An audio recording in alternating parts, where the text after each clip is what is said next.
All righty, folks, how we all doing? So we got one last section for us to look at here in terms of logs and exponents. So this is going to be all about continuing solving some of these exponential log equations we started working on the first part one. Now this is going to be part two. So we're just going to take a second here. We're just going to use our properties of logarithms, try to rewrite these and solve them. So there's a good chance I think you guys can actually do these first couple. So why don't you guys go and pause the video, see what you can come up with, and then we'll come back and talk about it. All right, go ahead. All right, well, let's see how we did here, folks. All right, so to begin with, if I'm looking at this right here, I notice that I have a subtraction. Anytime we're subtracting and our bases are the same, we said that we can combine the two expressions with division. So I'm going to go ahead and do that. Log base 4. And so my expressions are x and x minus 1. So we condense the log. If we're going to solve a log equation, we always want to condense it. And then we're going to go ahead and change its form. So right now I'm stuck in log form, so I'm going to change it to exponential form. So when we do that, remember that the base is always going to be the base. So 4, and then the values change. So 4 to the 1/2 equals x over x minus 1. So 4 to the 1/2, well, that's the same thing as the square root of 4 equals x over x minus 1. And the square root of 4 is 2. Now we're just going to go ahead and solve our equation here and see if we can actually finish solving this thing. So I'll put this over 1, and we'll go ahead and cross multiply. So we end up with 2x minus 2 equals x. So I bring my x over here. So I subtract x from both sides. I get x minus 2 equals 0. And then we get x equals 2. Now, one of the big things we need to remember about logs is remember that we cannot take the log of a negative number. We can't take the log of 0. So I'm going to take my value of x and I got to plug it in. As long as my logs are both positive numbers, and I'm okay here. So log base 2, that's fine. And log base 4, 2 minus 1, so that's 1. That's a positive number. So that means 2 is a great number. If that number doesn't work, if I end up taking the log of a negative number or of 0, I have to toss it because that would be an extraneous solution. So we always have to check our work. So in this case, 2, totally good. Now notice on this one, it's being combined with addition. Same base combined with addition. That means we're going to combine it with multiplying. So I'm going to go ahead and multiply the two expressions together. So I have log base 2, and I have x times x minus 2. There we go. So we combine that with multiplication. All right, so x times x minus 2. That means I have x squared minus 2x equals 3. So we go ahead and condense our log. Now I'm stuck in log form, so I'm going to go to exponential form. So 2 to the 3rd equals x squared minus 2x. So 2 to the 3rd is 8. And friends, it looks like we're just going to go ahead here and solve a quadratic. So if I move 8 to the other side, I get 0 equals x squared minus 2x minus 8. And from there, we're just going to factor it. So you can use a FOIL, you can use the distributive method, you can use box and diamond, but however you choose to factor it, we're going to plug them both in here. So we get 0 equals x minus 4. And 0 equals x plus 2. So 4 equals x. And we have -2 equal to x. So before I toss out the -2, because just x can be a negative value, I just can't have it be where I take the log of a negative value. So let's go ahead and we'll check both of these here. So log, I'll take the 4. Let's make sure that one works. So log base 2 of 4. Well, that's a positive value for a log, so I'm good there. Plus log base 2 of 4 minus 2 equals 3. So those are both positive values. So that means this one right here, that one is fabulous. Now we take the -2 and we plug it in here. So we take that -2, and when we plug that in for x, you can already see on that first log that I'm already taking the log of a negative value. As a matter of fact, I'm going to take the log of 2 different negative values, which is no good. So that means this one right here does not work. That would be an extraneous solution. So we only have one value that actually works. And so the final answer is just x equals 4. All right. So there's a little bit of just kind of going back, doing some log problems here. These next few are going to go back to something we did introduce on the first part, and that's using U-substitution. So let's see what that kind of looks like here. So before we jump into it here, let's go ahead and just take a little crash course here on how to do U-substitution. So say I have my first problem here. 5 times 2 to the x minus 7 times 2 to the x plus 2 equals 0.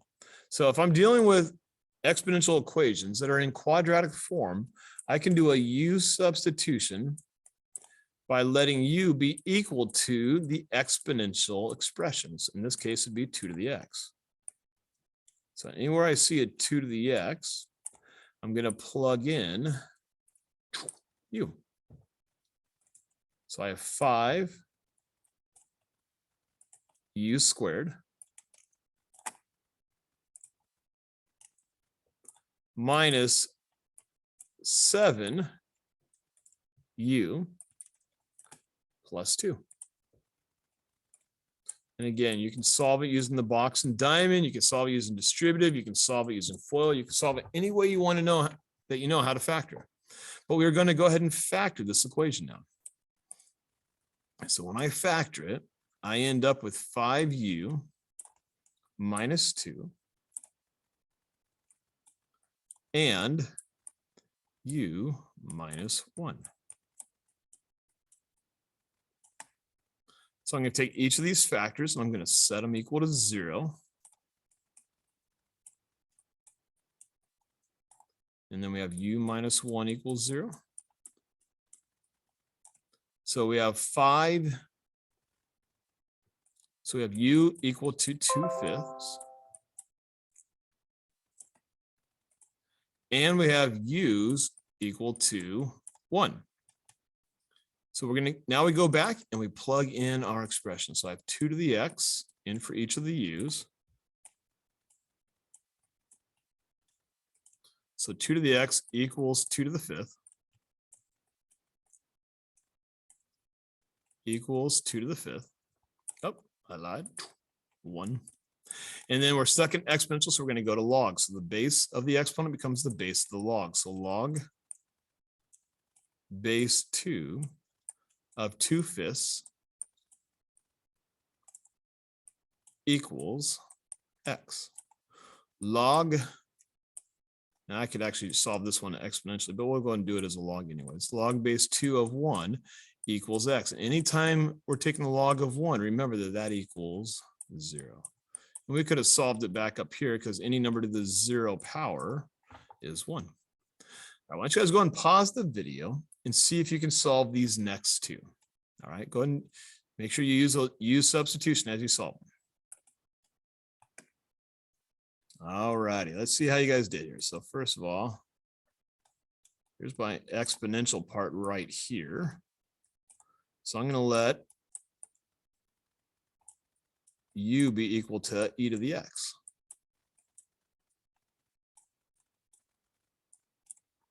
All right, so we'll let u be equal to e to the x. That means then that I have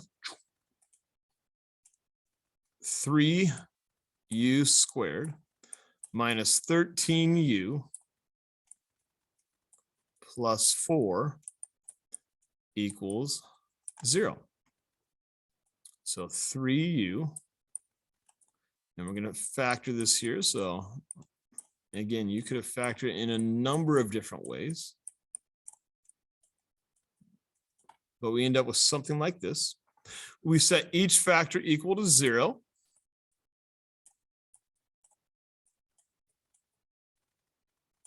And u minus 4 equals 0.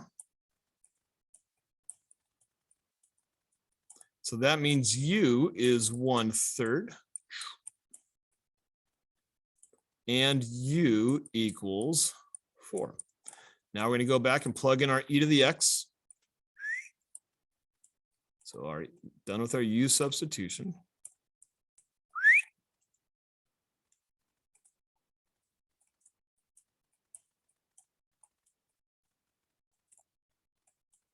And so anytime now we're going to switch to logarithm form, and anytime our base is e, that means it's a natural log. So natural log of 1/3 equals x. Natural log of 4 equals x. So these are both positive numbers I'm taking the log of. That means they are both fabulous. Fabulous. I'm going to go ahead and scroll down a little bit here. All right. So again, we have our, going to do a u substitution. So that means we're going to let u, we've got to make sure we always include our let statement, let u be equal to e to the x. So that means I have u squared plus 2u. My handwriting is awful on this one, isn't it? Let's see if I can't make that a little bit better. U squared plus 2u plus 1 equals 0. So I end up with u plus 1 and u plus 1. Turns out it's the same factor. It's a perfect square trinomial. Or it is u plus 1 squared. So there's only one factor here that I have to set equal to 0. So we'll go ahead and do that. U plus 1 equals 0. So that means u is equal to a -1. And we go ahead and do our, plug our e to the x back in here. We get e to the x equals a -1. So now we go to log form. So natural log of -1 equals x. Now, friends, we only have one value, and it has us taking the log of a negative number. And like we said, that is no good. You cannot ever take the log of a negative number. So it turns out then our answer is no solution. So it just turns out we have no solution on that one. And that's okay. Do all that work, get nothing out of it. No harm, no foul. Well, friends, why don't you do me a huge favor? Why don't you guys go ahead and try this last log, and then we will go ahead and we will solve it together.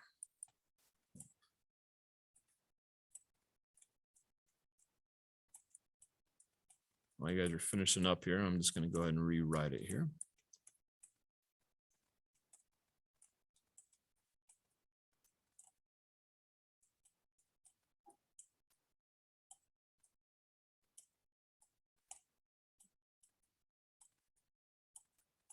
All right.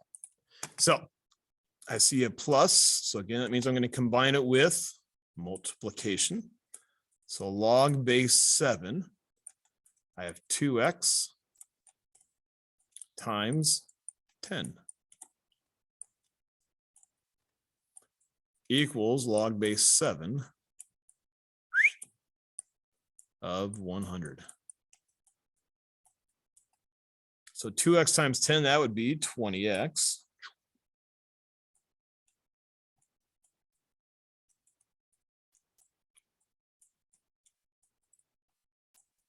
maybe, there we go. And that equals log base 7 of 100. So now, since I got the same log on both sides, I can go ahead and drop the logs and set them equal to each other. So 20x is equal to 100. So that means that x equals 5. Now, again, even though it's a positive number, doesn't necessarily mean that it actually works. We got to plug it back in to make sure, am I taking the log of all positive numbers? So I just got to check to make sure I'm taking the log of positive numbers. As long as I am, I'm good. So 2 times 5, well, that's a positive 10. I'm good there. And then log base 7 of a positive 10, well, that's already a positive. Equals log base 7 of 100. And again, that's a positive 100. So we're okay. We are taking the log of positive numbers. So this answer is fabulous. All right, folks. So we're cruising here. We got one problem left in this chapter, and it is a handy dandy word problem. I'm going to actually do the work above it because I'm going to run out of room here. So what do they tell us? They tell us the number of trees per acre in, okay, is approximate by the model. So we're going from here to here. There's our equation. And we're going to use this, and this domain, it works when x is 5 to 40, where x is the average diameter. So 5 inches to 40 inches above the ground. All right. So use this model. I'm going to use this model to evaluate when n equals, approximate the average diameter when n equals 21. Okay. So that means we're going to take our equation here. So n equals 68, 10 to the negative 0.04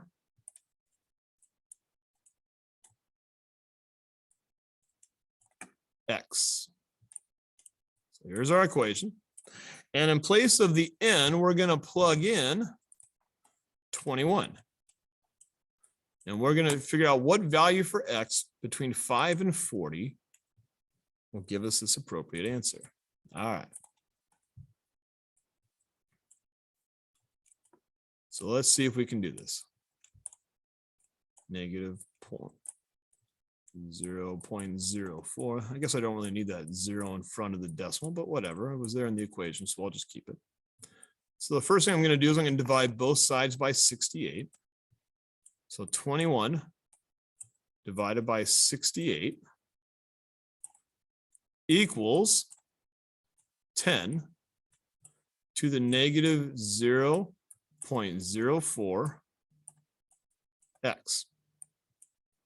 So now I have an exponential equation, but I'm stuck. So that means the base of my exponent is going to become the base of my log. So log base 10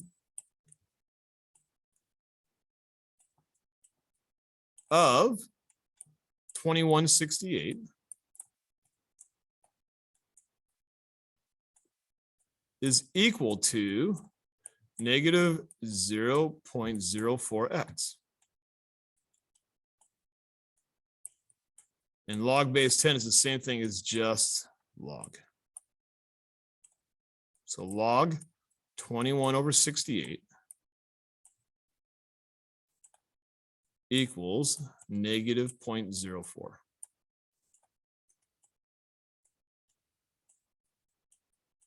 So now we want to get the x by itself.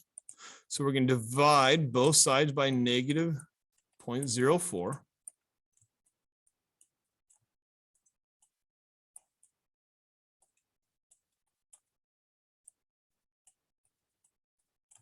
And so when that happens, we end up with log 21 over 68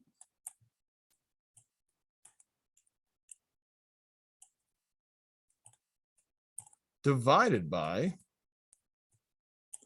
negative 0.04. So we're going to go to our calculator now, and we're going to type that in. And when you do that, we find out that the value is approximately, so it's going to give you a big ugly decimal, 12.7572. So if our diameter is 12.752 inches, then our N value, the number of trees per acre, will be 21 trees for a certain species. So we're going to go ahead and just write a quick little explanation of that. The average diameter of the trees in a test plot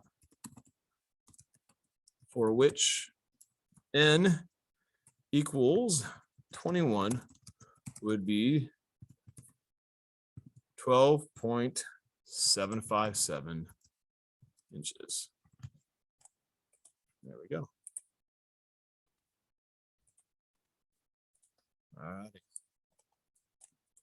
Well, friends, that brings us to the conclusion of our integrals and exponents. So I'll see you guys in class tomorrow, and we will talk more about all this. All right. Have a great afternoon. Bye.